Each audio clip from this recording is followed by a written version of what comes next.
All right, what's going on, college football family? So as you can see, I'm representing my football teams, and in college football, big Florida State fan, go Noles. So I want to make this video in response to the massive amount of critics out there that have something to say about FSU fans upset about getting snubbed, not making the Final Four playoffs. I'm just going to give you an educated response. This is not coming from just being a fan. This is actually coming from being educated and a fan of fairness and equality in college football. And matter of fact, if you watch my videos, I've actually talked about how I feel Georgia got snubbed, and that wasn't right? Based on the historical way that the committee values the top four. I don't feel like four is just enough, and it's always going to be an issue. So I'm going to specifically talk about Florida State today.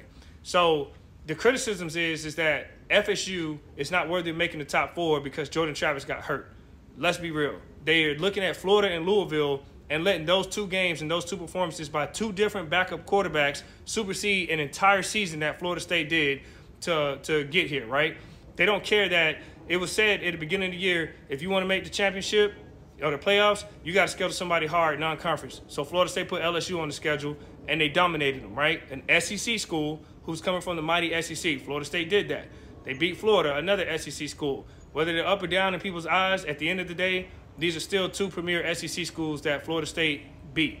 And then Florida State went on to win their conference and did it facing adversity, losing their quarterback, and had to play three different quarterbacks in the last three games and won all three. So that speaks of a good quality team. We can agree on that. And if we can't agree on that, then either you're a hater or you're not understanding. You never play sports, because that's not easy to adjust to with a week, to prepare. So that speaks of a real good football team. Now, here's my response, guys. If we look at the history of the college football committee, remember in 2014 when Ohio State lost their starting quarterback and they still went to the playoffs and they won with their backup? You'll never know if Florida State would win with their backup because you didn't give them the opportunity. If you're going to use Louisville as your barometer of Florida State as a team, be mindful that that was the third-string quarterback. That would not be the same quarterback going into the playoffs because that second-string quarterback was hurt, right, for that particular game. So you don't know how he would respond with a whole month to prepare with a good, solid team around him, how they would do in the playoffs. We'll never get to see that. But Ohio State did get that opportunity, and they end up winning the championship. So it can be done. A backup can win. But Florida State didn't get that opportunity. So that's one reason why FSU fans are upset. Another reason why Florida State fans are upset is because when you talk about how the college committee operates historically, I remember when Penn State won their conference. They had two losses, true, but they still won their conference and they beat Ohio State head-to-head. Ohio State did not win their conference in 2016, and they still jumped Penn State despite losing to Penn State head-to-head, and they end up, getting blown out in the playoffs, right?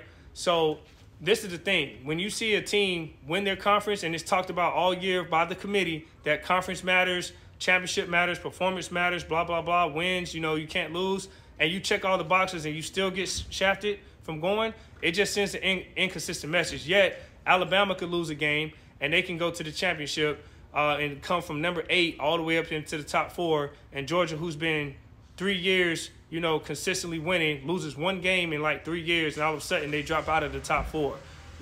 Georgia lost to Alabama by 3 points. Alabama lost to Texas by 10 points. So the committee is saying Alabama's 10-point loss is better than Georgia's 3-point loss. I don't get that. So I know that Alabama won the conference championship, but again, for those people saying that, if conference championships matter, then why didn't Florida State go? They won the ACC championship. See how it's hypocritical? So at the end of the day, it comes down to, are you taking the top 4 best teams or are you taking the top 4 most deserving teams? Because the reality is the top 4 best teams selected by the committee is subjective to their opinion. They don't know if they got it right. The games have not been played yet, and the reality is you can't justify having an undefeated team not be in a position to make the playoff. Tell me another sport outside of college football where an undefeated team does not go into the playoffs. Name me one. Only college football that happens. So whether you're agreeing with Florida State being in or not, those are the facts of why Florida State fans in general are really upset about not making the playoffs. Anyways, go Noles as always, and we'll be back.